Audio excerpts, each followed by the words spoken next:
All right, shalom, brother, shalom. Please put a 1 in the chat if you are able to hear me. Okay, shalom. See me okay. Make sure there's no problems. The last couple of weeks, there's been some great difficulty streaming, but I think we've gotten it figured out. So please, if you're in the chat, please give me a 1 if you can hear me.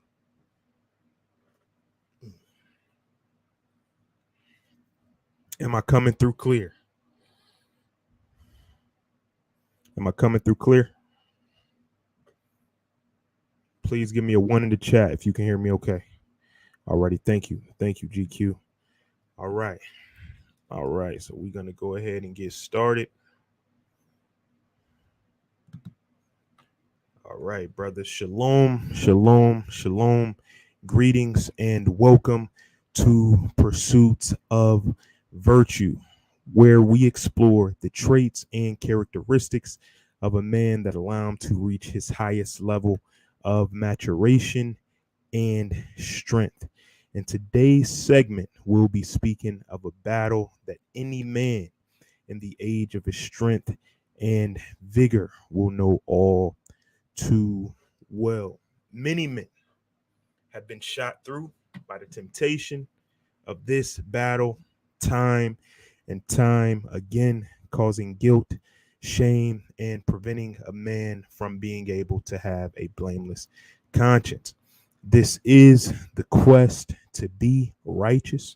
And when we look at the word righteous in the Lashon Kodesh, we know that the word is made up in and of itself of two roots, Sadi and Kuf.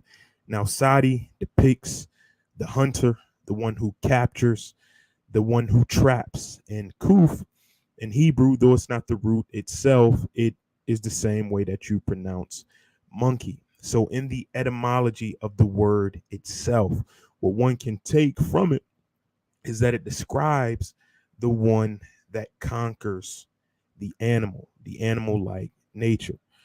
When we look at the animal kingdom, right, and this is the word Sadiq, Chesdet, Sadiq, however you would pronounce it in the original tongue, and it's depicting the one who captures the beast, the one who captures the animal. When we look in the animal kingdom, the animal that closely resembles mankind in its actions or how it carries itself would be the monkey. But what separates us from a monkey is our intellect or our rationale, our ability to reason, to overcome things. So what righteousness actually depicts is the man that's able to do so. So envision a man that's able to go to a cave, no weapons allowed. You know, inside of said cave, there's a beast. You leave your weapon stripped down to the bare minimum, and you go in and you conquer the animal. You conquer the beast. This is what will be needed for a man to be able to realize his true potential. We live in an era where whatever vice, whatever passion a man may have, it's accessible. It's at our fingertips, regardless of how base that instinct may be. But we don't return from those pleasure runs or stupors unchanged. The brain is malleable, it spiritually metastasizes, and it accepts what it takes in. And if these desires are unnatural, then the flesh, it desires more and more, and it becomes what we would call perverted. The lust then can be reflected in arguments, short tempers, causing a man to become inattentive, unmotivated, insecure, impulsive, and the list goes on and on. But all in all, it breaks a man's spirit. But now it's time for war. It's time to conquer. It's time to win. This is the pursuit of virtue. So thank you for being here, for spending this time with us. And I want to begin with a video. It's a guy who studied some neuroscience. We'll watch about 5 minutes of it. I'll interject at any point in time. It may be something that catches the eye and we can expound on. But I really want to set the stage for the conversation today. So I'm going to begin by sharing my screen. We'll watch 5 minutes of the video, and we'll start here. This will be the basis.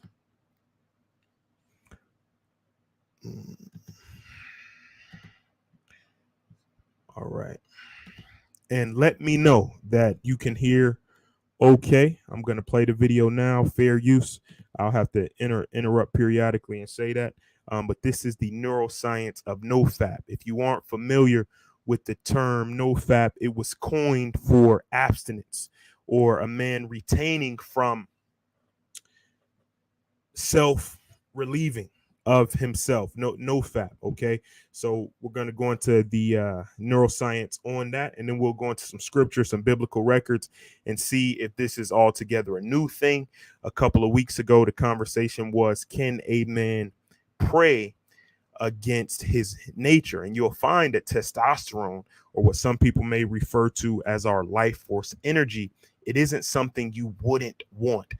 Without testosterone, it would make a man extremely effeminate, as we went on, insecure, impulsive. It would take a man's drive or his desire to want to conquer.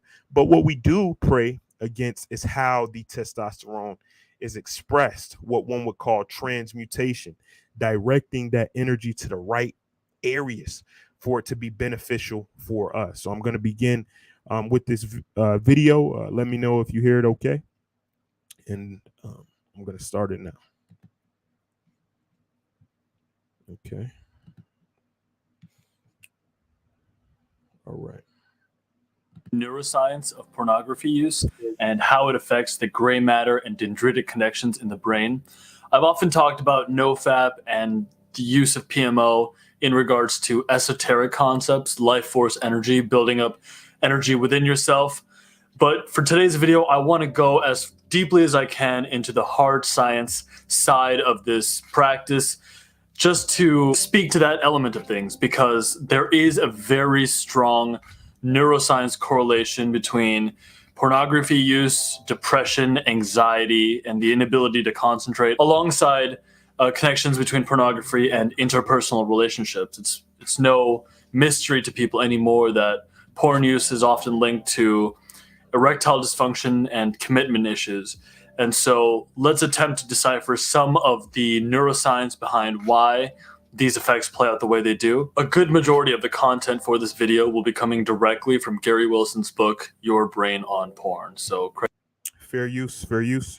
Credit where credit is due. The fundamental connection between why porn use is linked to anxiety, depression, and an inability to concentrate stems from evolutionary biology and psychology. In both the animal kingdom at large and with human beings, it has been found numerous times and documented that animals respond to what we call superstimuli, stimuli that are above what is naturally produced, artificial means. We see this in birds. Many times robin birds or other types of birds will favor fake eggs that are highly colored over real eggs that are their own children. Male jewel beetles might actually try to copulate with beer tabs if they ever see them, because of the shininess of those beer tabs. It sort of looks like a very attractive, highly sexualized female jewel beetle. And with human beings, this phenomenon is also used very strongly with the food industry. Junk food is a supernormal stimulation of sorts, and food companies actually spend millions of dollars in research and development to create foods with the perfect amount of salt, sugar, and fatty acids, which is why when you take a bite of a Dorito, you're so instantly drawn to take a second bite. One of the great opportunities for super stimulus is, of course, pornography. Most men are drawn to. And I imagine you were probably able to bridge the connection, but you'll see they did a study on beetles. And we know beetles have a hard shell, shiny shell, and they gave them beetle caps. And what it did was bottle caps, and it distorted the minds of the beetles to where they became more attracted to the bottle caps with enhanced features. So when it came to mating, dysfunction, it weakened the male beetles a great deal. And what it'll go into, as far as pornography, the camera angles, the excessive surgeries, These things distort a man's mind, making it extremely difficult in your own marriage to properly be able to function. And it goes down from there. There's even a book, as you Very mentioned, dramatic. Gary, I, the author, I'll post it, and he did science, years of work, years of research, your brain on porn, and it can have more of a negative effect than hardcore drugs, and it is reflected in our actions. So I'm gonna continue the video, but these are the things to keep in mind.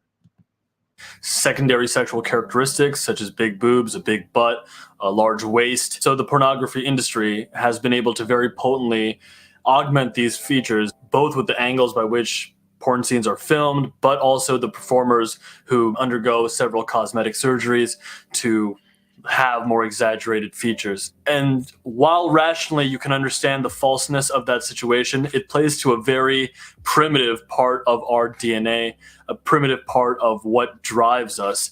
It's the same sort of stimulation that compels the jewel beetle to try to make love to a beer bottle cap. The reason we respond to stimuli in this very primitive way is because neurotransmitters that have stemmed from our deep ancestry have used these tactics to keep us alive. These primitive functions give us emotions, motivation, impulses, subconscious decision making. These primitive circuits have done their job exceedingly well in keeping ancient human beings and modern human beings alive.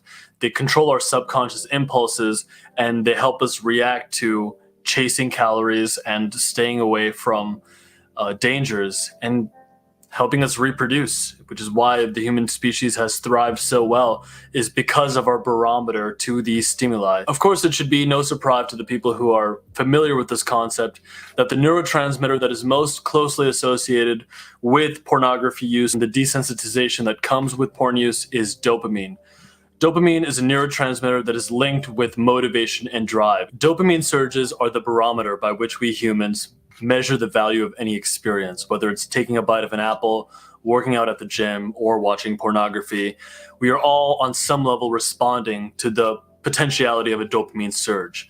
And while dopamine has been referred to as the pleasure molecule, it's not the molecule that's associated with pleasure itself, but rather the anticipation of an experience. Dopamine actually rises with the anticipation of an experience. And this is actually very significant because if we associate the anticipation of an experience with a particular reward, then this really signifies that our relationship with the neurotransmitter dopamine really accounts for all the actions that we take that could contribute to our long-term success.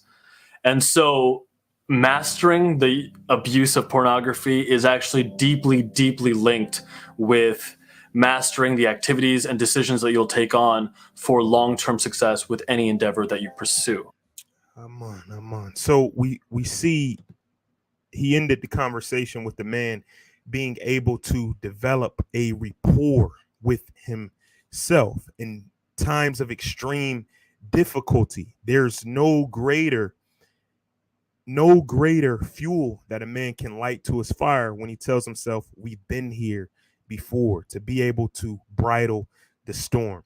So the scripture speaks of a time where men will be refined and as valuable as the gold of Ophir. The path to this level of mastery will be an arduous one, but we must bridle every vice and stand in strength. And today we begin with chastity. Believe it or not, in the many different facets of the explanations of the scriptures and the Torah, this information was not hidden from our ancestors, but great teachers, you'll find they can explain these things. That is what Proverbs were. It was ways to describe archetypes to people, life situations, the strength needed to succeed, that even the layman, right, even a baby could understand. And Proverbs 5 is actually neuroscience in the form of Proverbs. We just heard it from a neuroscientist. And I'm going to read a few of these passages and we'll go into a few more. But this is something that's really going to be needed, because for man to reach the highest level, it's not only pornography. It can be also, in dysfunctional relationships, men falling subject to quote unquote simping, and where you're in giving all of your strength to women, broken down homes and turmoil within your home, your shame, everything that you go through in the world, only to come home to a harder battle. This is the first step in men being restored and able to reach the highest level of maturation. So even in the scriptures, when we look at them and it refers to women, you want to look at it the same way as you see lust, as you see pornography, any of these vices that are expressed through our members, we have to categorize it the same way. So this is Proverbs 5 in verse 1. It says, my son, be attentive. And I'm going to read this in the Amplified Bible. Sometimes I'll do that, different textual criticisms, just to try and get what the scripture is truly conveying. And so this is Proverbs 5, verse 1. And it reads, my son, be attentive to my wisdom. Incline your ear to my understanding, that you may exercise discrimination and discretion, and your lips may reserve knowledge and answer wisely to temptation. For the lips of an immoral woman drip like honey, and her speech is smoother than oil. This seems sweet, right? But in the end, she is bitter, like the extract of wormwood, sharp as a two-edged sword. Her feet go down to death. Her steps take hold of Sheol, so that she does not think seriously about the path of life. Her ways are aimless and unstable. You cannot know where her path leads. Now then, my sons, listen to me, and do not depart from or forget the words of my mouth. Let your way in life be far from her, and do not go near the door of her house. Avoid even being near the places of temptation, or you will give your honor to others and your years to the cruel one. And that sounds familiar. We know this was advice fit for kings. I'm going to go to Proverbs 31. Proverbs 31, and I'll start at verse 1.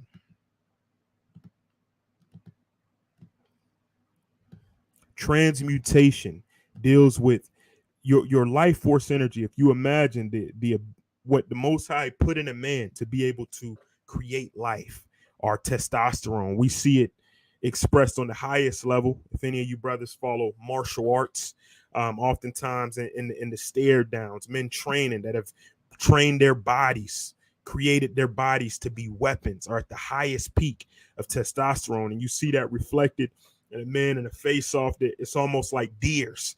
The extremities of their body are extremely wide, chest poked out, shoulders back, chin up. And you'll even find they've done studies, brothers practicing semen retention over time, which is abstinence in all levels outside of involuntary releases, which is interesting in and of itself. I'm not sure if we reach a peak of testosterone where the body automatically relieves itself, what we knew as children to be wet dreams. Okay. But even men who've retained for a long time, the face, the jawline, these things they've shown pictures side by side. Testosterone, you even take on a different countenance when your strength is exhibited through not only a physical level of strength, which is measured through your testosterone, free testosterone, but also internally, as he mentioned in the video, where there's neurotransmitters and there's an actual connection in continuously being able to overcome those temptations. This is Proverbs chapter 31, verse 1. The words of King Lemuel, the prophecy that his mother taught him. What, my son? What? The son of my womb. And what? The son of my vows. What are you doing, my son? The son of my womb, the son of my vows, the son whom I prayed for. Many of you probably can relate. You bringing a son into this time. We might choose to abstain from drink, abstain from a razor touching our head, whatever we can do to promise ourselves or set apart ourselves to the Most High so that our children are protected. The advice that follows is give not thy strength unto women, nor thy ways to that which destroyeth kings, destroyeth men, right? It's Proverbs 31. So the advice from Bathsheba to Solomon was to not give his strength unto women. Our strength is our time, energy, resources, focus. We can be blinded from our pursuit of carrying out our desires, which prevents us from reaching our full potential. Strength is not only physical, okay? So now I'm going to share my screen. We're going to go through some extra biblical writings to see how the men of old exemplified retention, chastity at its highest level. The life of these men, stories we know very well, but we'll just look at it from a different angle. Retention, chastity, all of these things are needed for a man to reach his highest level. Shabbat shalom, brothers. Shabbat shalom. Shabbat shalom.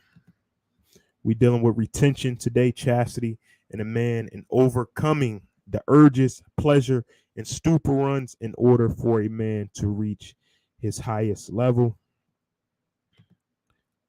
reach his potential. So we're gonna be going into some extra writings right now. Oftentimes, you brothers see me refer to Philo. Philo of Alexandria was alive during a time where I believe it was the Grecians ruling. So though he understood thoroughly the scriptures and he elucidated and elaborated on every law that there is within the Bible, he had what we could call a Western mind.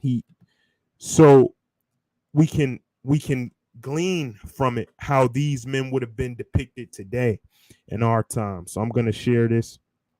We're going to learn about Moses, Joseph, and how they were able to overcome these things. This is the quest for chastity, pursuits of virtue, right? So this is Philo of Alexandria on sobriety, okay? Sobriety is confessed to be a most advantageous thing, not only for souls, but also for bodies, for it drives away the diseases which arise from immoderate repletion, and it sharpens the outward senses to an exceeding degree of acuteness, and it altogether prevents bodies from being weighed down so as to fall, but keeps them light and raises them up and incites them to the exercise of their appropriate energies, implanting in every part a promptness and vigor. And in short, sobriety is the cause of exactly as many good things as drunkenness, on the contrary, is of evils. And depending on if you ascribe to it or not, either way, it's much wisdom to be gained from the 12 patriarchs. And you'll remember Judah, his suggestion, he's seen how closely related drunkenness dealt with fornication. In this case, we're speaking to masturbation as well. Once you allow yourself to go across the line of depravity, lust is not satisfied. Oftentimes, for us as normal people, we consider some of the things we heard of on the island. I don't know if I can say the name. The guy who the secret island, right? That presidents and different people were going to. We knew about the prominent singer within our community who there was videos and different allegations, and you never want to. I wasn't there, but you hear certain things and you would wonder. I don't think anybody made that up entirely, and it's really not surprising when you understand how the brain works. Again, I'll share the book Your Brain on Porn. And what happens is when you cross certain lines, it doesn't stop there. The addiction the thrill, the dopamine, it needs to be satisfied. So once it gets to a level, that becomes normal. So where you might have started out, if you watch these types of videos and you may be intrigued by normal things, right? The line keeps moving and it gets harder, more hardcore, more extreme, because that's the only way a man at that point is able to be excited or aroused. When you read Proverbs 5, it says, let thy wife, right, be as the loving hind roe. This is neuroscience, believe it or not, but it's just some wisdom. Imagine going sitting down with your grandfather and just hearing things in a basic way. He's saying, don't become too exposed or normalize too many different things, because it'll send your mind down many different paths. Even when we look at now how a lot of these women are enhanced to a great degree, it doesn't even feel the same. So now when you go back and the normal relationship that a man would have with his wife or whatever his situation is, the attraction isn't there. The erectile, the libido is not there, because your wife, who's normal, right, a real human being, your brain isn't even operating in normalcy. If some of you brothers came in late, we watched the video earlier and it spoke to, they did an experiment with beetles, but they showed the beetles bottle caps, which the bottle caps are shinier, enhanced. They have more curvatures and different things that, and what it did was it messed the beetles' minds up. They weren't able to reproduce the same. They weren't able to function on the same level. And so oftentimes when you watch cartoons and you see how the so-called creeps are depicted hunched over, sort of insecure, lazy, the video games in the room, the snacks, no motivation, no confidence. This is what happens when we operate with these sites or just random encounters in the bedroom. It weakens a person's mind. So the greatest defense against these things is actually the understanding of how it affects you, because on face value alone, it would be extremely difficult, because hey, this is better than not doing it. But when we gain a better understanding, you will find understanding is usually the greatest defense against transgression, because we know all sin is we sin against ourselves ultimately, right? So I'm going to continue in some of these writings. So this is the book of Philo on Joseph, right? And we all know the story of Joseph. We've heard it many times. One thing, and we'll read it and we'll touch on it. Okay, so this is the book of Philo on Joseph. This is page 438, paragraph 40. Okay, and it reads, but while he is earning a very high reputation in the matters connected with the management of his master's house, right? And that's another thing. A brother's mind, a brother's ability to be industrious, to be creative, to be courageous, because a lot of times investments, starting a business, when you see a lot of guys who've succeeded at a high level, they've mastered little things within their life. It's not easy to take risks, to take chances, to depend on yourself. The start a business, we get used to somebody else providing these things for us. A man is going to need his mind. He's going to need his strength, an extreme level of self-belief. And brothers are shot down by these arrows, not realizing why, right? Depleting ourselves of our strength, our life force energy, our ability to conquer. Okay. But while he is earning a very high reputation in the matters connected with the management of his master's house, he is plotted against by the wife of his master because of the incontinent love which she had conceived for him. For she, being maddened by the beauty of the young man and being unable to restrain the violence of her frenzy and passion, addressed a proposal of illicit intercourse to him. But he resisted it vigorously and would not at all endure to approach her by reason of the orderly and temperate disposition implanted in him by nature and habit. So in this instance, we have to consider this woman to be these websites. If you're in the room alone, the different temptations that may come on a man, you have to learn how to bridle it and how to transmute that energy elsewhere. The body is desiring to create. You can get down, you can do some push-ups, you can write a song, right? You can sing, you can plan, business plans. You have to transmute the energy elsewhere and create, right? Continuing reading, paragraph 41.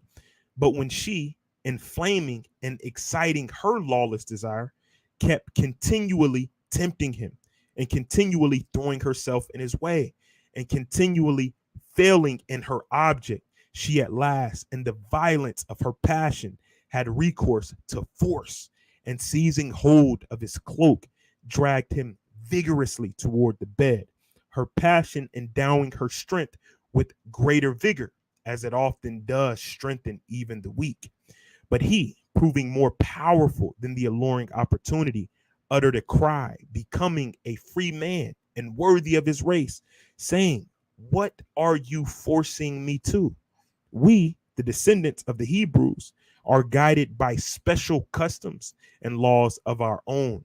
In other nations, the youths are permitted after they are 14 years of age to use concubines and prostitutes and women who make gain by their persons without restraint.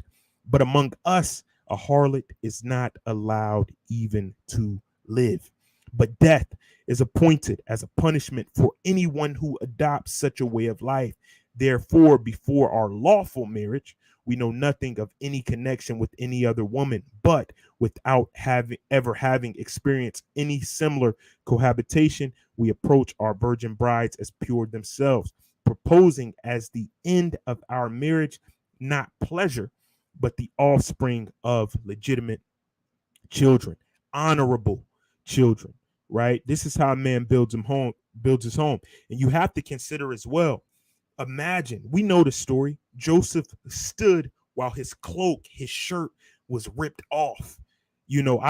I believe that the scripture was depicting something there.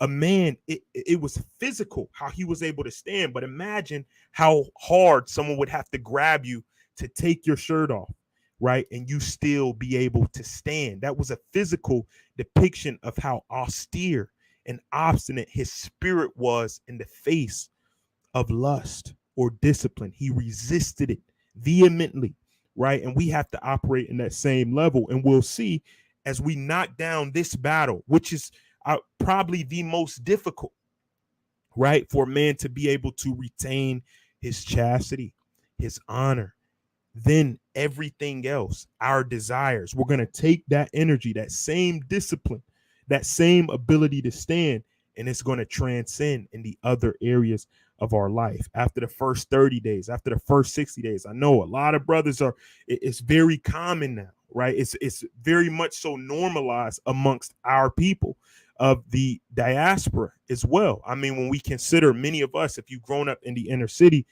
your escapades, there was much glory in that.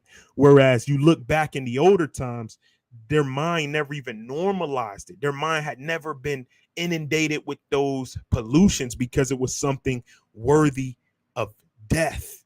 It was something worthy of death. So men, it wasn't normalized to where many of us, as we come and we desire to follow the Creator in that which He has ordained for us to do, our spirit, our conscience has somewhat been polluted, normalized things that were against us, and we never really deal with it. Oftentimes coming into the awakening, it becomes, hey, look, we're the people, we know this, and we going out and we converting people, never really dealing with these things that in all truth and honesty, it's insanity. It is an insane and frantic practice to partake in, and we've normalized it. But it really weakens you. I'll try and pull up the pictures. I wasn't able to, but even what the brain does, it does more to a man's brain than cocaine. Okay, your brain on porn is something to look into. if you get the chance. So I'm going to continue. And even for brothers that aren't married, it's a difficult conversation to have because, it could be 2 years, it could be 3 years down the line. Bridle it, endure it.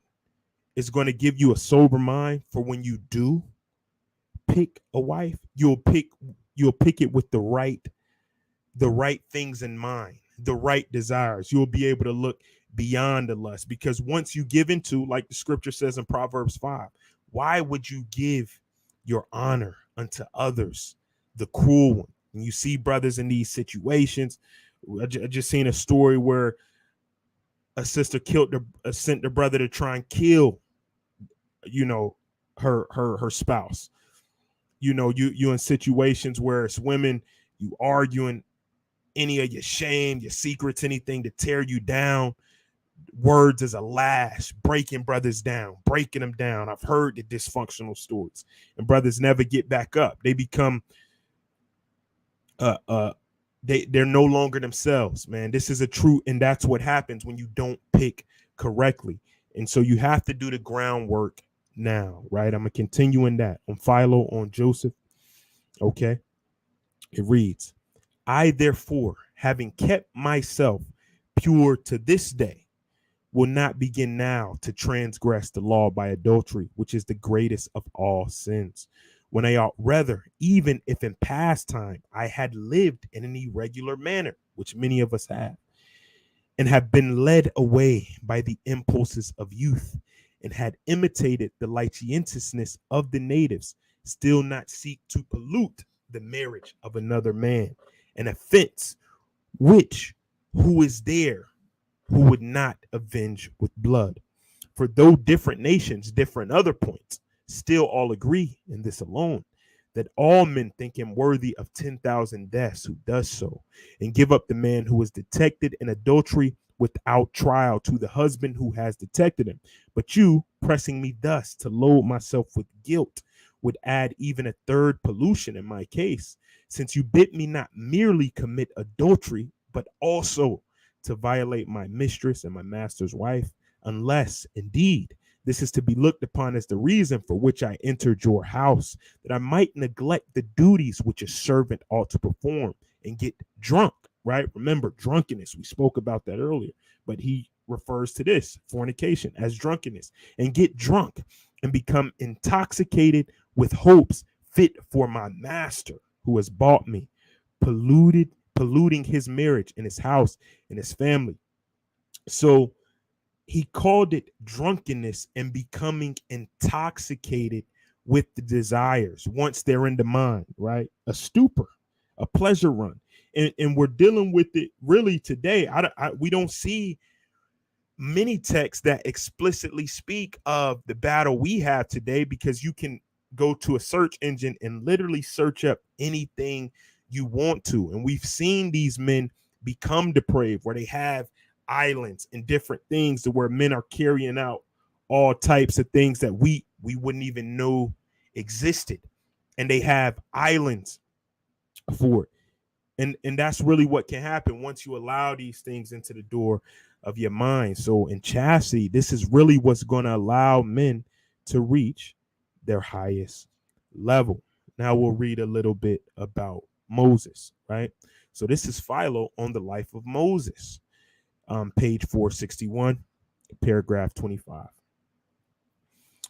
And when he had passed the boundaries of the age of infancy, he began to exercise his intellect, reason, rationale, the ruach, right? This is what, when we look at animals, the Most High gave us dominion. He said, master the earth, conquer it, learn how to utilize these different things, right? Do great things. And so it says he began to exercise his intellect, not as some people do, letting his youthful passions roam at large without restraint, although in him they had 10,000 incentives by reason of the abundant means for the gratification of them which royal places supply. Remember, Moses grew up in a palace, right?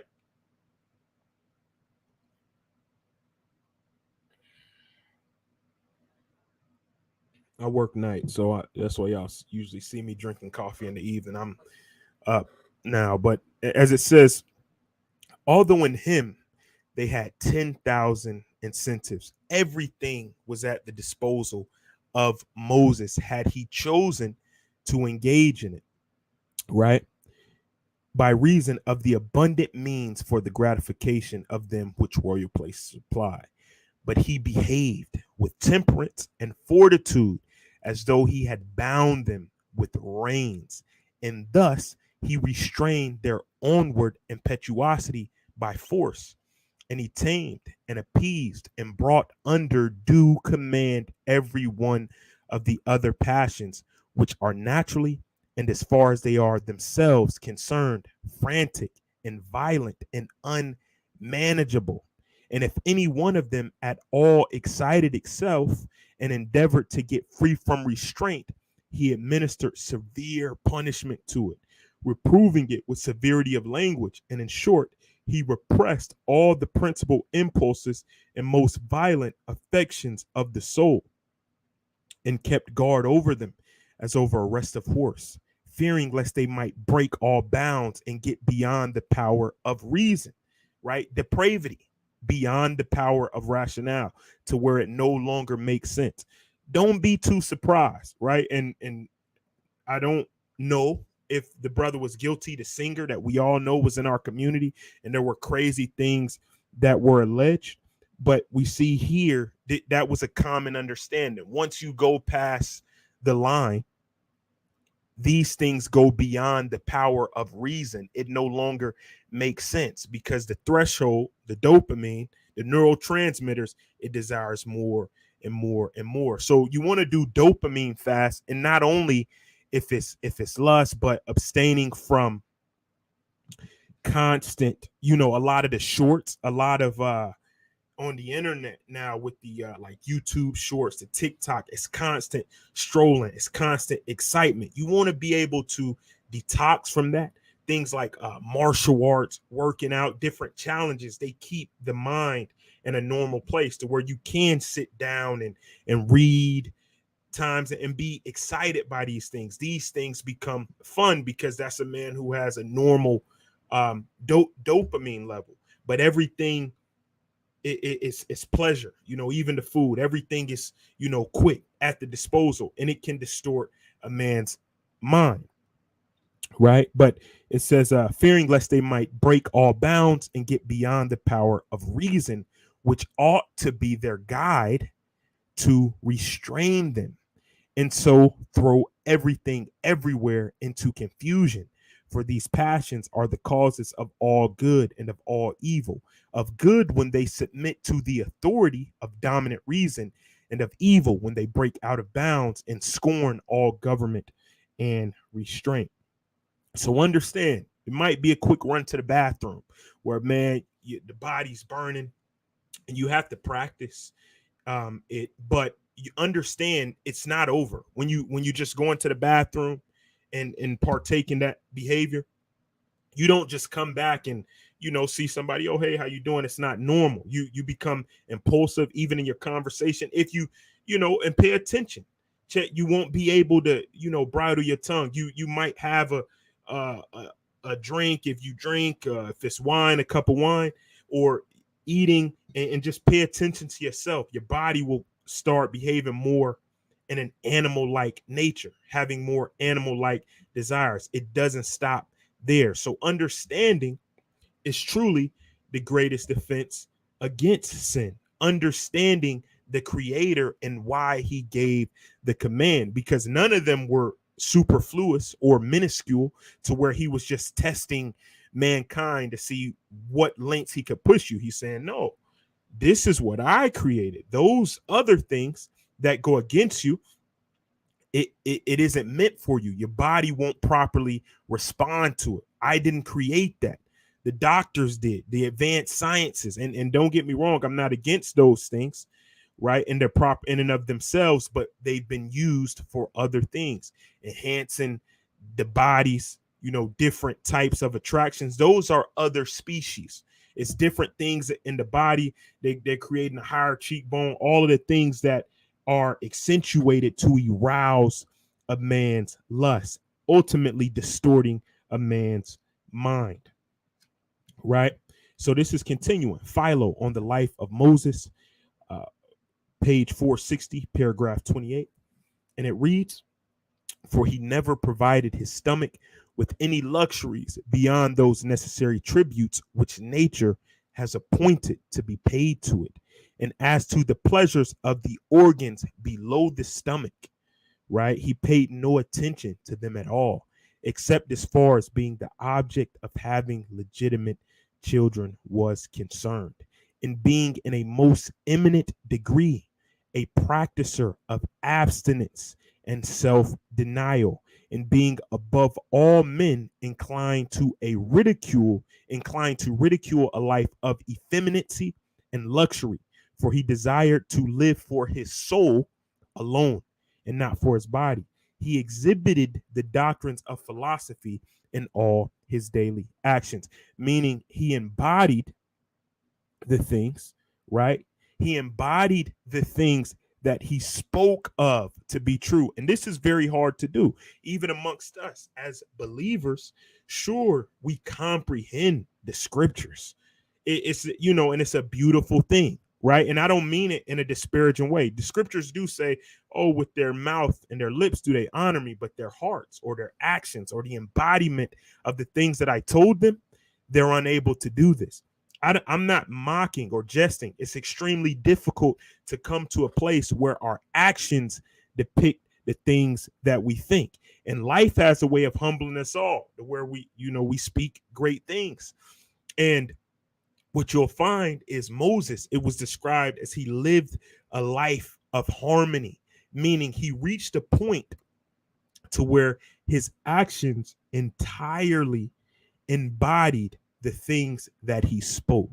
This is that quest for mastery, to be able to embody it. So even it spoke to him reproving vehemently his flesh when the temptations would arise, right? Showing extreme discipline to offset those desires. And we have a way to do it. When we get in those times, if your testosterone is spiking or peaking, and we know the feeling is described as burning, and it can sometimes be that's your body desiring to create. Today we live in a time where we're very sedentary.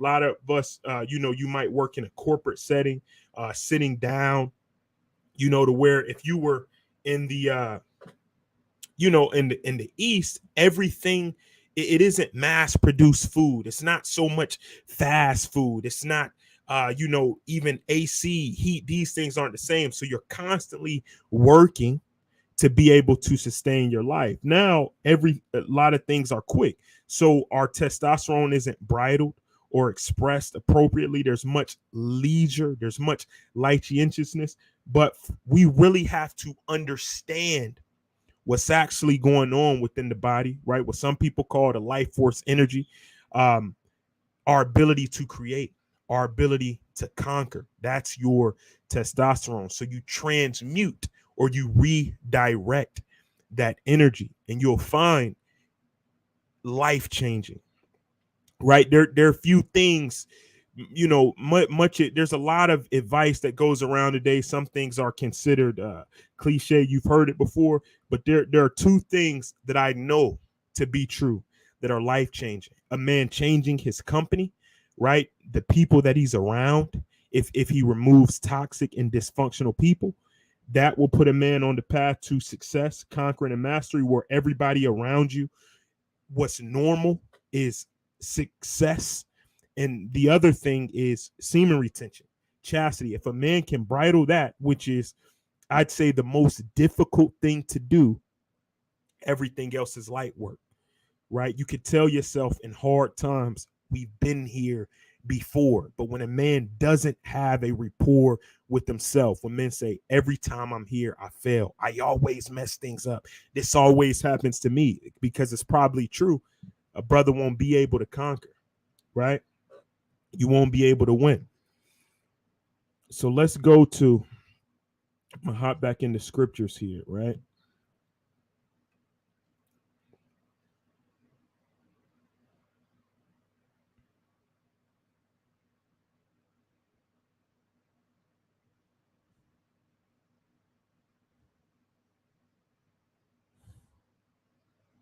Okay. Right. So I actually didn't add this part into the PowerPoint, but I'm continuing on Joseph, right? So this is page 439, paragraph 47. Because a blameless conscience, right? That's really something when we deal with depression, anxiety. Truly what this is, and it how our forefathers looked at it, that's nothing more in most cases, right? I'm not a psychiatrist, right? But in most cases, with functional people that say they deal with these things, oftentimes it's your conscience convicting you, right? So when a person is, insecure, or they go around people, they can't talk much, they, the shoulders are slumped over, it's because your sins are ever before you. So, man, I've done this. It's at the forefront of your mind. What I've read is described as your conscience kicking you. Come on, man. Why do you keep doing this? Why do we keep being here? So a blameless conscience, right? A man being true to himself, or what is embodying his ideals through his actions, it allows a man to develop a rapport with himself.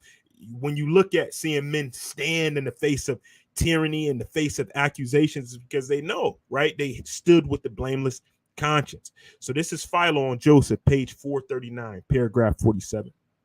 And it says, he, being my master, has made me, who was a captive and a slave, a free man and a citizen by his great goodness, as far at least as depended on him. And shall I, who am a slave, compare myself to my master as if he were a stranger and a captive? And with what disposition can I commit this unholy action? And with what face can I be impudent enough to look upon him? The consciousness of guilt which I shall have contracted will not suffer me to look him in the face, even if I should be able to be undiscovered. But in fact, I shall never escape detection, for there are innumerable witnesses of all the things which are done privily, who may not be silent.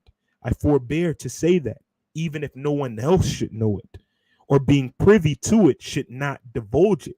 Meaning, even if someone else does know, even if they don't say anything, still I, nevertheless, shall be a witness against myself by my complexion, by my look, by my voice, as I said a little while ago, being convicted by my own conscience. And if no one else informs against me, shall I not fear nor respect justice, the assessor of God and the overlooker of all human actions? So Joseph, as a single man in the peak of his testosterone, denied the sexual advances of a beautiful woman, understanding that even if nobody knew of the transgression, he himself would know, and by his guilt be overcome and tormented in his own conscience, i.e., depression, anxiety. The inner strength of a man comes from his integrity, which no man can take from him. Even if held captive or tortured, our ancestors would not give away their integrity. The feeling of being blameless before the Most High is the greatest of all. I'm going to read the book of Job, chapter 31, verse 1. And it says, I made a covenant with mine eyes. Why then should I think upon a maid? Right? Because the brain is made up of neuroplasticity. In the same way, the brain can actually change. It literally changes. You can look at different researches to where I believe the brain takes on a normal, maybe bluish vibrant color. Then over time, when a person becomes depraved, it's interesting, it becomes like gray matter, very bland, dry, right? So over time, we desire more to be satisfied, and it ruins those other aspects of life that we spoke about, right? This is Job 31 verse 2. For what portion of God is there from above, and what inheritance of the Almighty from on high? Is it not destruction to the wicked, and a strange punishment to the workers of iniquity? Doeth not he see my ways and count all my steps? Right? I'm going to jump down to verse 9.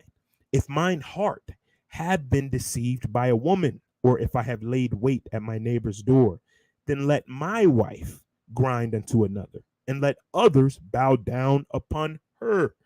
For this is a heinous crime, yea, it is an iniquity to be punished by the judges. For it is a fire that consumeth to destruction, and would root out all mine increase.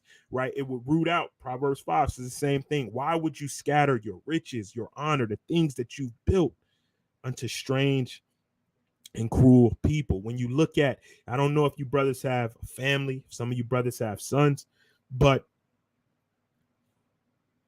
the strength that they're going to need to see in the years to come, so that they can refer to that as a baseline or as a standard.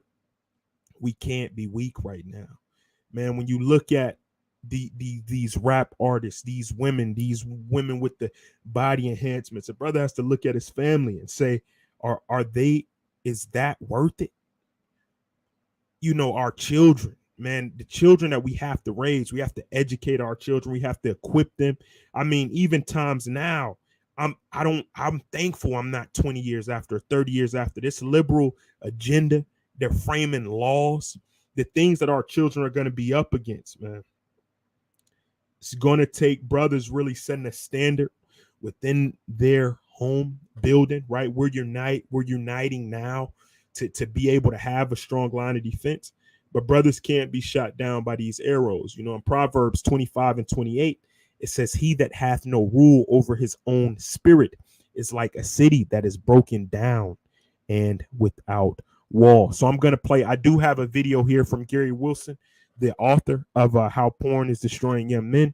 So what I'm going to do is I'm going to play a few minutes of that here shortly. I'm going to bring Brother Elijah in, Brother Elijah John.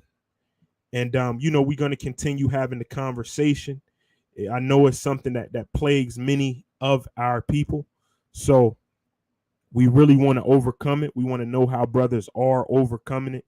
So we make that a norm amongst our people. This is the steps. It's not so much right now, you know, doctrine and arguing about these things. It's about first mastering these virtues, mastering the disciplines, our practice, and these other things. We'll be able to figure it out with the right kind of men, right? With the right kind of men. So I'm going to share my screen once more, and we're going to check out this video, How Porn is Destroying Young Men. Fair use.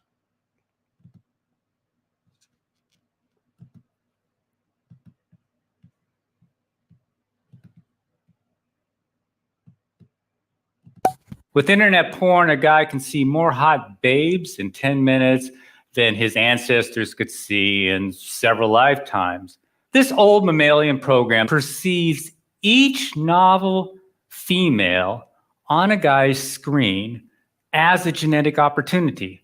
His brain releases the go-get-it neurochemical dopamine for each novel mate or image. As long as the guy can keep clicking, he can keep going, and so will his dopamine. In this Dutch study, enable, ensure that you get the maximum opportunity. with internet porn, a guy, old mammalian program perceives each novel female on a guy's screen as a genetic opportunity. His brain releases the go-get-it neurochemical dopamine for each novel mate or image. As long as the guy can keep clicking, he can keep going, and so will his dopamine. In this Dutch study, they found that, in fact, of all activities on the internet, porn has the most potential to become addictive. Arousal addiction symptoms are easily mistaken for such things as ADHD, social anxiety, depression, concentration problems. Guys never realized that they could overcome these symptoms simply by changing their behavior. Realize that they could overcome these symptoms simply by changing concentration problems. Right? Okay. ADHD, social anxiety, depression, performance anxiety, and OCD. And we go to, different psychiatrists, different medications, but a lot of these things are just in this act alone.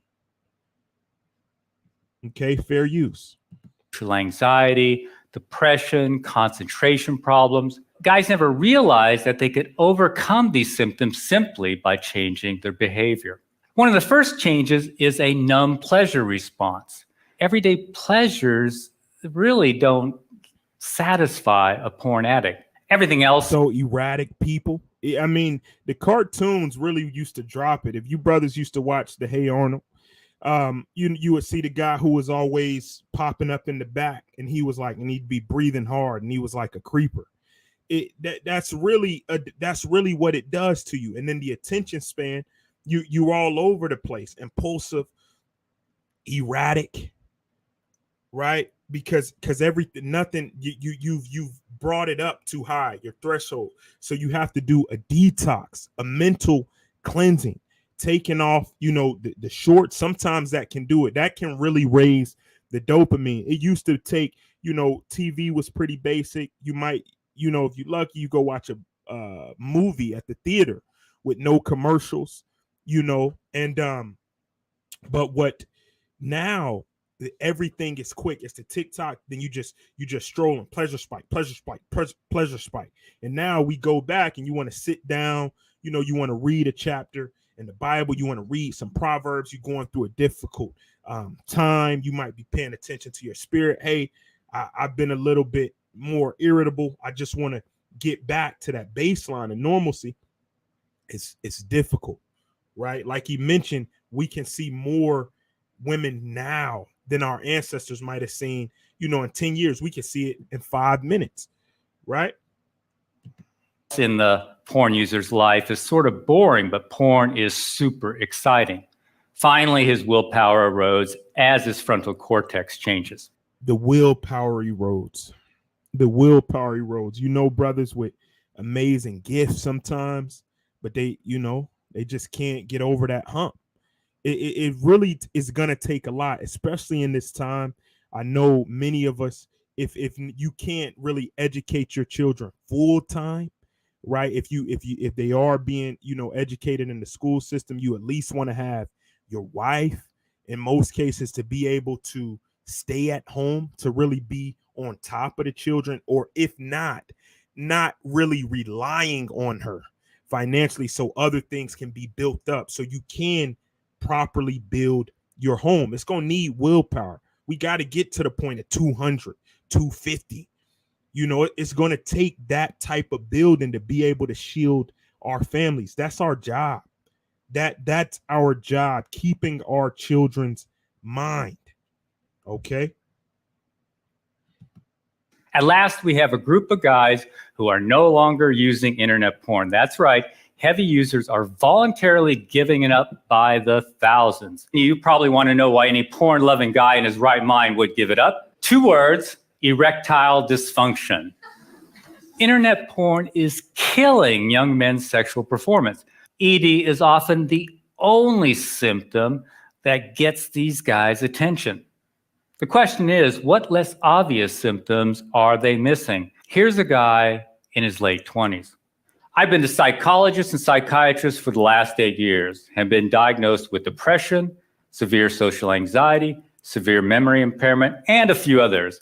Have tried Effexor, Ritalin, Xanax, Paxil, dropped out of 2 different colleges, been fired twice.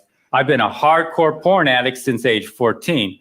For the last 2 years, I've been experimenting and finally realized that porn was an issue.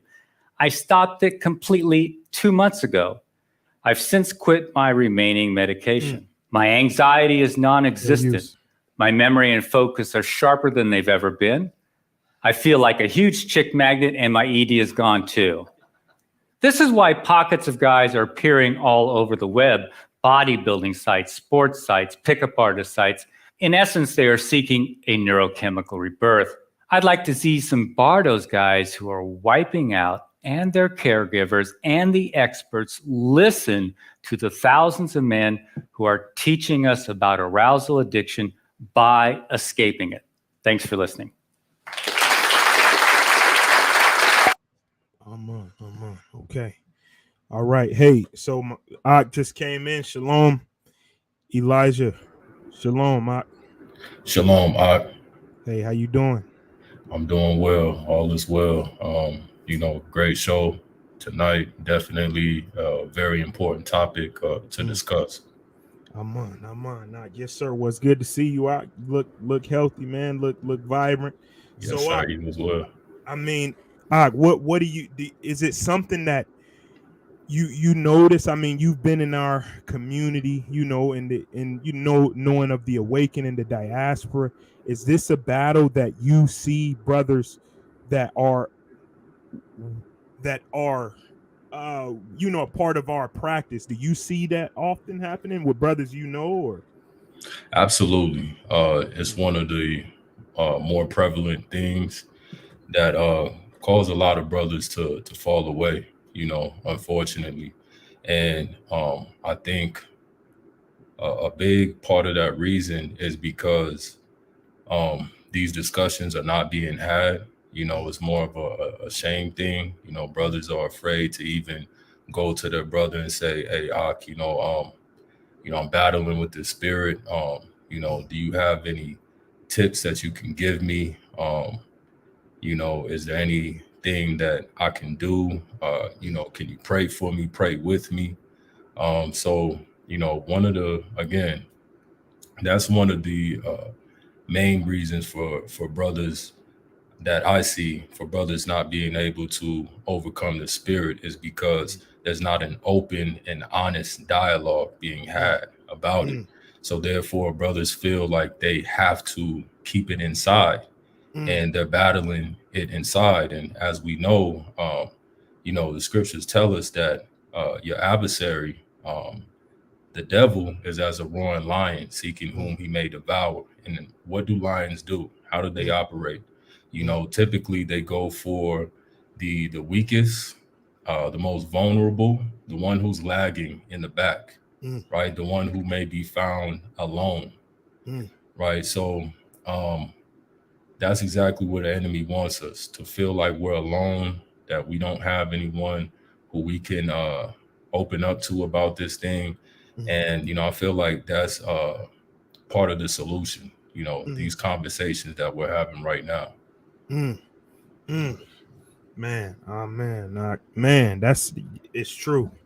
It's true. And you mentioned, so when you say brothers, do you think is it a thing because they feel embarrassed, or the relationships are just not there to where a brother would think like he might be looking like, nah, nobody's going through this? Or is it a thing to where just everybody trying to appear perfect, as you might hear they did in the church? Right. It's a combination of it, but Mm, I think more so it's the appearance, right? mm, Is almost something is like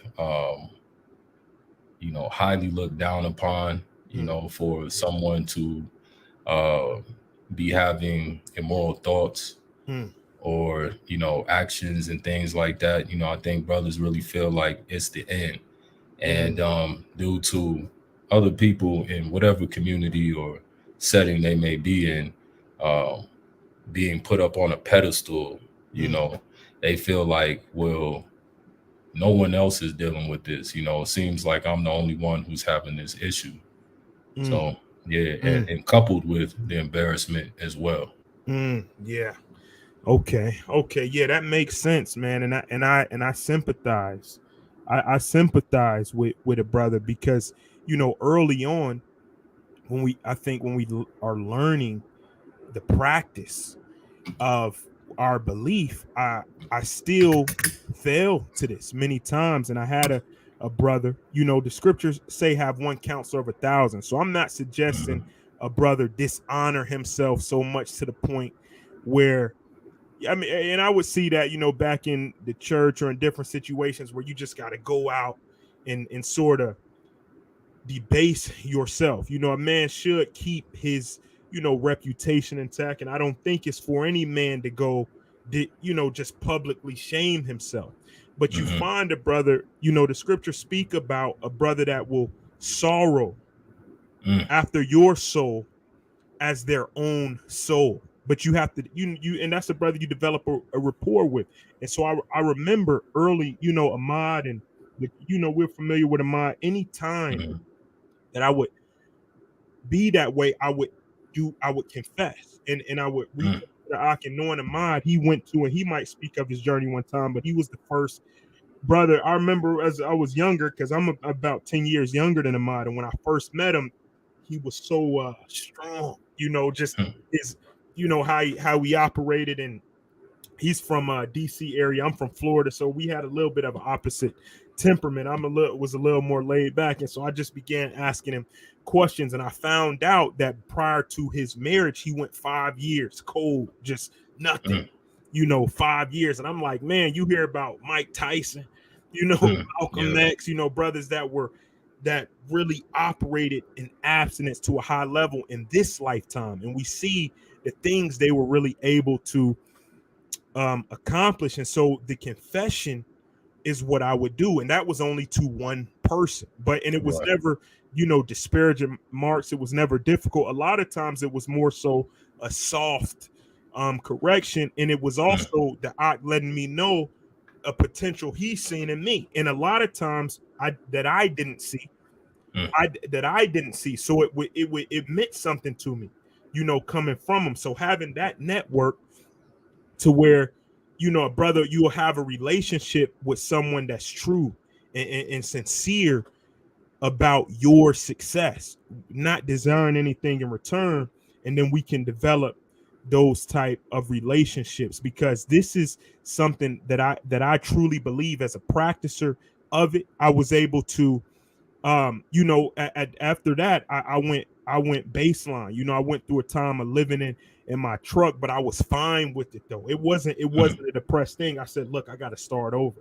I wake up early, I'm cleaning the truck. I was good, had my covers. I'm talking about a semi truck, by the way. Right. Right. But and that was fine. And then step by step, being able to get to a place where I'm like, okay, I got my honor back. I got my Mm. preeminence back. A lot of us, I've seen brothers get taken down in very dysfunctional relationships, and Mm. the scriptures speak about that, sometimes dwelling with a contentious woman. And a lot of times, I know brothers prior to the awakening, they might have done things that could have ruined the sister.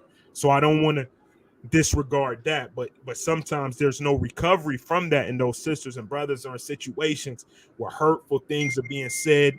They can't forget past mistakes, and it's Mm. always nagging. You fight in the world, and you come back home. That's not a way to live. It's something that's normalized in our TV, the crazy situation. That is not a way to live. It'll kill you. And they acknowledge that type of abuse with women, even if Mm. it's not physical, but that's something that's real too, and it can really pollute a man's mind and take away his self belief. So we really want to speak to these things, Mm. to allow brothers to be able to reach their highest level. Akin, you Yeah. mentioned last week you had a class, a session, and you touched on the subject as well, and so you were able to speak with some people about it and really help edify the brothers. So how did that go? It went well. Mm-hmm. I do Zoom meetings on Tuesdays Mm-hmm. with a group of younger brothers between age 20 to 30 primarily.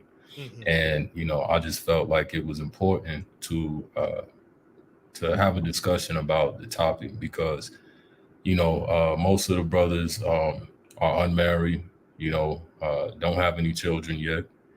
And, I get it. They're burning. They want a woman, but, I'm trying to tell them just from experience, firsthand, and also from what I've witnessed, that it would be in their best interest to, wait on the Most High, not just go out and looking, for a wife, but allowing her to naturally gravitate towards you due to the spirit that you have established within yourself. And, you know, a big part of what I see of, you know, a young man going about to establish the type of spirit that would attract a virtuous wife is through the practice of semen retention, Mm, you know. So definitely. And, you know, I get it, you know. mhm, Some of the brothers are like, well, man, you know, you don't want to be a recluse, and mm, you know, you might pass up an opportunity to meet a good sister and mhm. all of that. And I'm like, you know, hey, brother, you know, hey, every man has his own walk. Right. But you know, I'm just telling you from experience, and I'm not, you know, I'm not that much older than you. But however, what I do have is just a lot of experience due to, you know, being in a camp and being around so many different brothers and sisters, being a part of a body. I've seen a lot of things. Mm, Um, you know, I was a part of a camp that in the city that I'm in right now. It started relatively small, and the discussions of semen retention was absolutely not a thing. Um, you know, much less even talking about um, having, you know, the spirit of lust upon you mm, as a mm, young man or even as an older man. mm, And one thing that I saw as a result of that was, due to us not having these discussions, or feeling ashamed, embarrassed to bring it up or go to a brother, because you know that trust wasn't really established. mm, And you know, I believe that it wasn't established because um, deep down in the core of a man, you know, we all know that to some level, to some degree, you know, we all deal with it.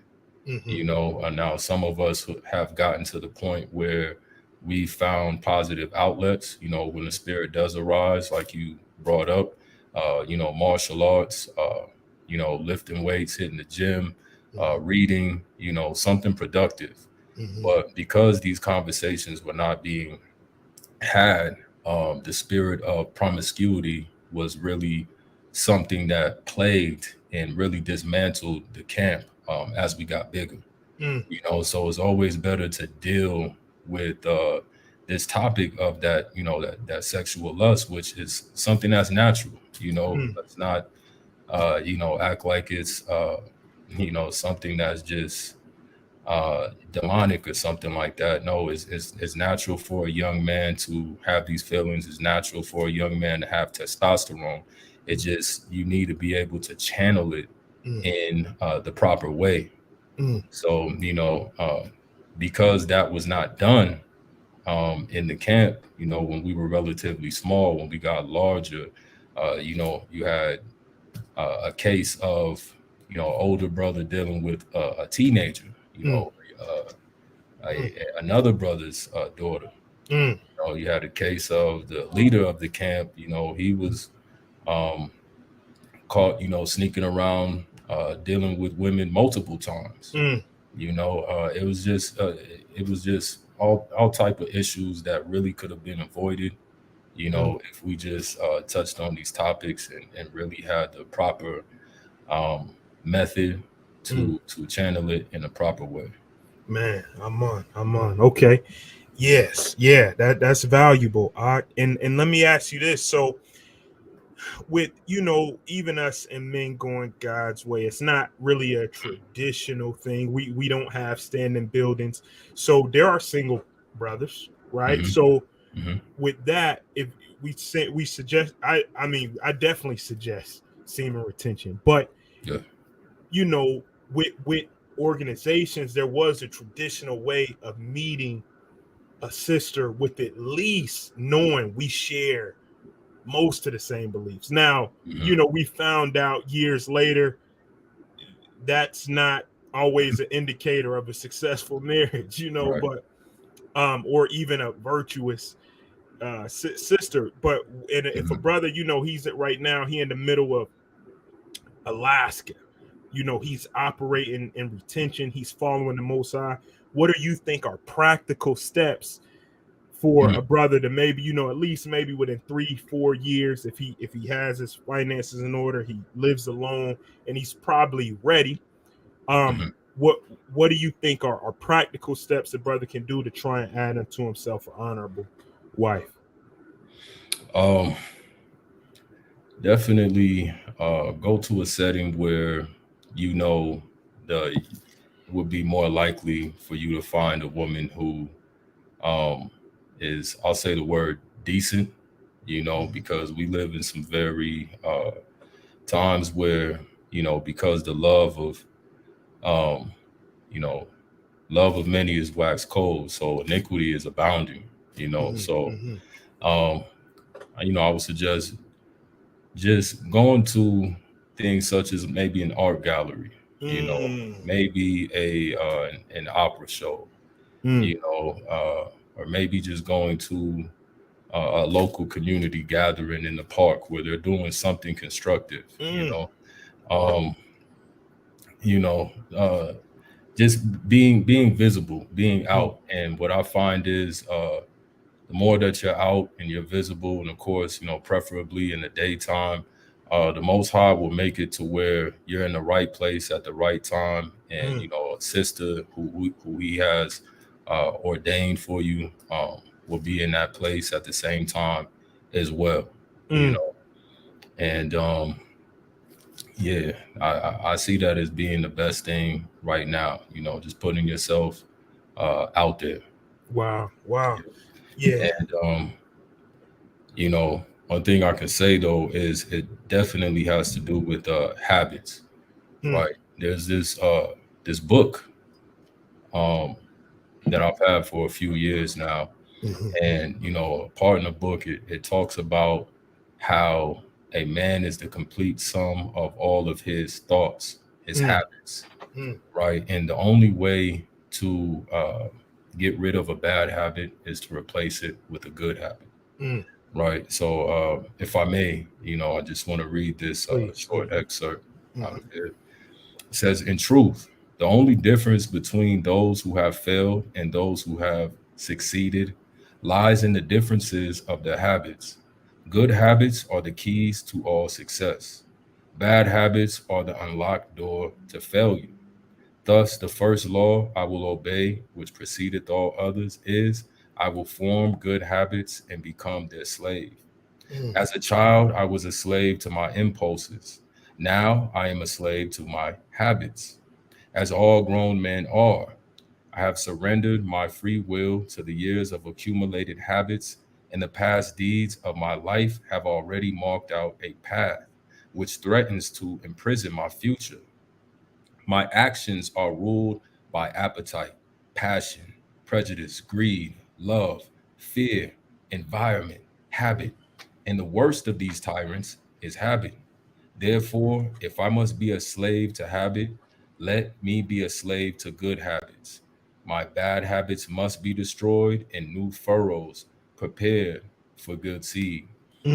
So, you know, when we talk about overcoming the you know, sexual lust, sexual immorality, you know, masturbation, these things, it really lies in the habits. You know, the reason why one may continuously struggle with these things because it was a long, drawn out, um, habitual act that was carried out for years. So the only way to overcome that and replace that truly is by replacing it with a good habit. It comes a point where we're just simply on autopilot. We don't really have to think about things, right? Just automatically do it. And that's due to the subconscious mind. Now, the subconscious mind, there's three ways to impress it, that being signs and symbols, repetition, and trauma. So through that, you know, trauma, it typically is associated with something negative, but through signs or symbols or repetition, just repetitiously forming good habits, it becomes second nature and you no longer have to think about it. Right. So like you brought up before, exercise, martial arts, reading, you know, really being productive. there's a saying that a wise man never starts his day until he puts it down on paper first. Mm. You know, Wow. so um, planning things out, you know, the night ahead to where once the next day comes and you open your eyes, most high willing, you know, you already know what you're going to do and Mm. you stick to that. So therefore you have no time to go off course from that and, you know, potentially engage in a detrimental act. Mm. Mm. Man. Wow. Man. Yeah, that's this is very valuable, bro. And I mean, you said a lot. That and I really appreciate it. I do. I know it's going to be valuable for the people as well. And you know, something that was extremely valuable that I hadn't really considered is that when you mentioned the bro, art gallery and Right, opera show, right. you know, wow, bro. I mean, come on. I mean, if a yeah, that I never thought of that. And I mean that would be the perfect response. And I imagine when you I don't think I'm not really one to think that a brother should become so caught up Mm, with a woman's spiritual belief initially, right? mm, But rather her traits, her disciplines, her mm-hmm, family that she comes from. Because, mm-hmm, like you mentioned, an art gallery, you know, opera. That's a sister that's showing forth a level of sophistication, a level of order. So now, you know, the conversations can be had because some of the most dysfunctional things I have seen, I have seen you know, in within the belief system. You know what I mean? Things that you know are disheartening, like you mentioned, and you like, wow, you know, and it's almost like a culture shock, like, dang, you know, and I think right. some that can lend to that is because the mindset of you have a community and everybody adopts this mind like, yeah, we're in the kingdom, you know what I mean, everybody else is wrong. And Right. now in theory that, you know, I would say that could be true, or may, if not yet, it will be, but it can cause a lack of self-assessment Mm, or self-development. So when you see that, I mean, a woman that could appreciate things such as that is that's very true. You go to a culture festival, you right, know, right. man. So brothers really have to take that and, like you mentioned, be patient. Don't rush the Mm-hmm, process. You know, you'll be tempted. You might want to hop on the dating sites, the yep. Tinder, you know, and then you start hearing brothers have those type of conversations like, oh man, she getting it, you know, you know, Yeah, she not a good I be way. dropping it on her, she be listening sometimes, Yeah, and a brother, you know, he blinded, you like, bro, there is no way, right, you know what I'm saying? She's not right. listening to nothing you saying, you know, and then once a brother gives into it and y'all start doing, you know, those dysfunctional things, she like, oh, this brother, he the same, you know. Exactly, exactly. Then your reputation is kind of tarnished before her eyes, right? Mm, And that's the thing, you know. A lot of times, what brothers do, you know, they'll meet a sister who's almost on the complete opposite end of the spectrum in mm, terms of, you know, a man of truth, mm, right? And they think that, you know, they think that they can transform and change, you know, the sister and stuff. And mm, you know, if a sister, you know, is on the opposite end of the spectrum, not to say that she can't change, but it's really not you that's doing the changing in her. mm, That's the Most High. So that really right. has to be a decision that she makes, Mm, right? And she has to put forth that effort. But you know, what I see a lot of times is brothers will try to condescend to a sister's level, mm, right, with the intent of trying to bring her up. mm, But you know what ends up happening is, you know, the brother, once he condescends to her level, he ends up, you know, doing things and that he mm, shouldn't be doing, having conversations that he shouldn't be having, and mm, things like that, because it's in the woman's nature. She's kind of trying you, testing you to mm, see if she can get you to break or bend or man, yield in yeah. any way, you Mm, know. And like you said, Ak, you know, once that happens, once she sees that she has the ability to do so, then, you know, pretty much lost, credibility in her eyes.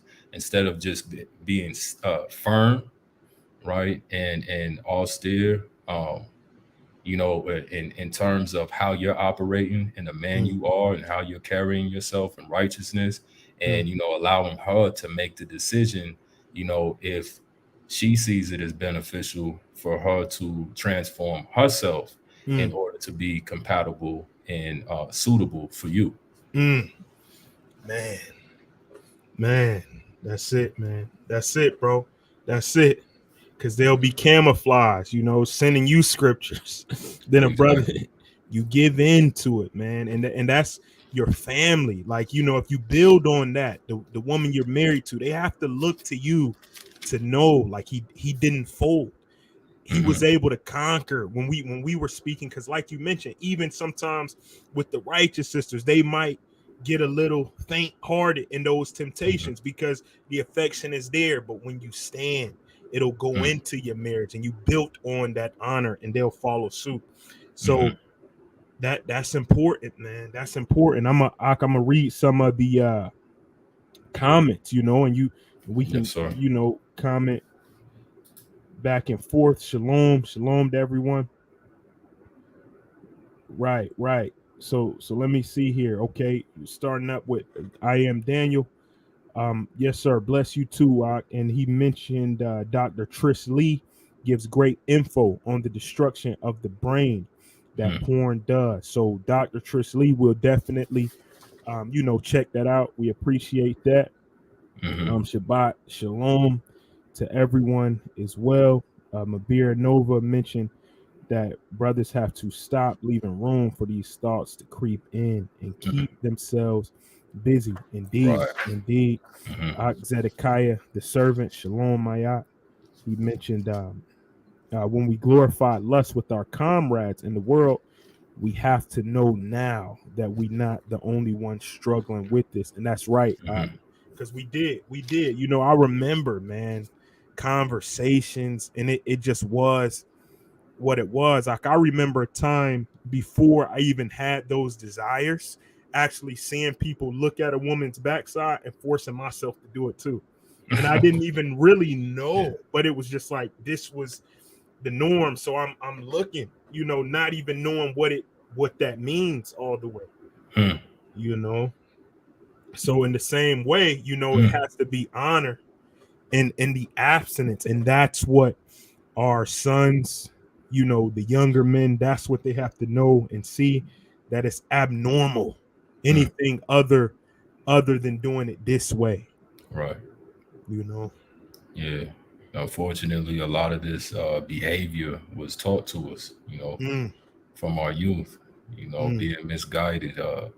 Older men, how many girlfriends you got now, man, and Man. and it's something that's glorified. So we grow up as young men into full adults, and we're thinking that having multiple women unrighteously is the epitome of manhood. Man. Indeed. Right. So he said, yes. So I see here Zedekiah chiming in. Said men are creatures of war, and our purposes align with winning a war. The microcosms of war are missions, and failing to plan is planning to fail. Indeed, this lesson has been very enlightening so far. Shalom, Elder, tuning in, chiming in from the M.G.G.W. Global.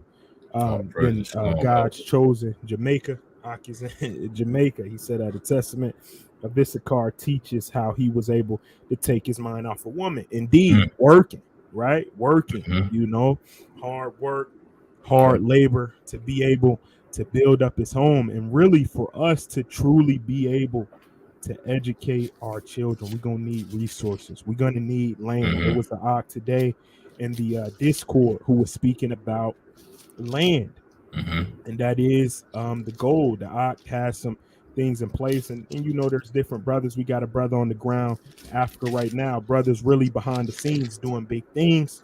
So you know, chime in, because we're building this network with men of like mind. And so that's the goal, man, to really be able to have land, tend to it, be able to educate our children. Because bro, the liberal agenda, I've been tuning into, I don't know if you've seen the swimmer. There was a guy swimming, and he in college he won the award amongst women because Yes. you know. And I'm like, man, bro, this is the agenda. So we're gonna need to be strong. We're gonna have to stand. You're gonna have to be able to withstand attacks, people going against common sense and rationale, and it's gonna be worse for our children. So brothers are gonna need to be strong and have resources like the brother mentioned in Issachar. We're gonna have to build. We're gonna have to get away from these corporate scenarios where, you know, we subject to things that go against what we believe, and we gotta build. We gotta build the network. Absolutely. May I share a script based upon what the brother said? Please. This is the book of Sirach, chapter 33 and verse 27.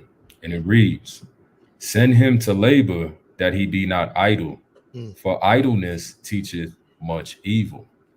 Right. So, you know, they used to say all the time, you know, the elders, idle time is the devil's playground, you know? Indeed. Yes, sir. Yes, sir, man. So, yeah, these are really the conversations we want to have. We want to, because for us to really begin to grow, you want a network of brothers reaching their highest level. And it's going to start with them being able to overcome the temptation. So now every brother is bringing something to the table that we can build with.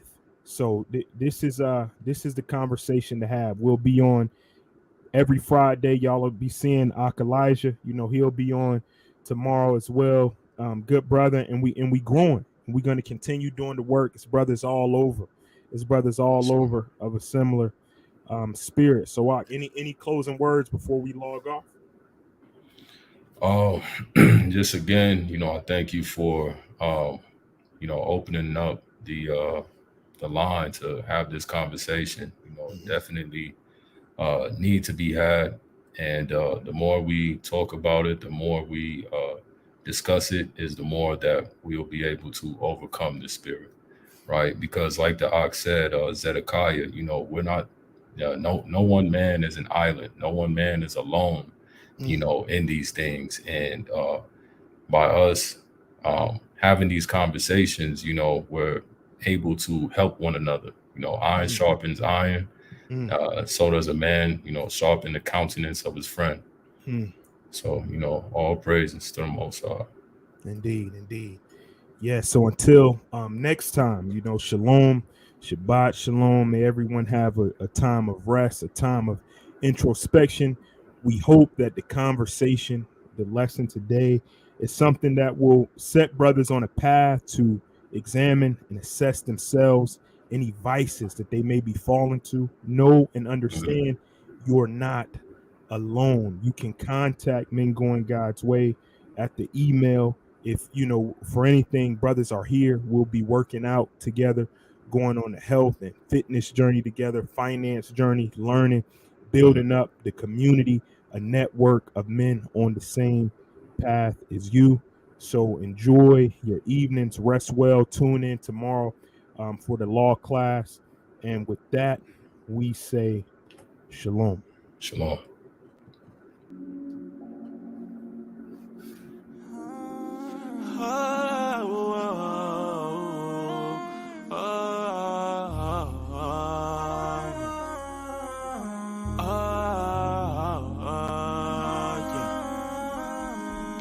Please accept me, pray you don't forget me, hope you don't reject me, I can come correctly. Please accept me, yeah. Please accept me, yeah. Please accept me, pray you don't forget me, hope you don't reject me,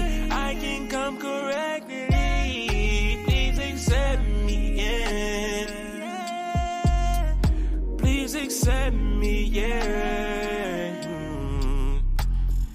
Heart full of contrition, asking for forgiveness. I need your repentance. Made some bad decisions. Whoa, whoa.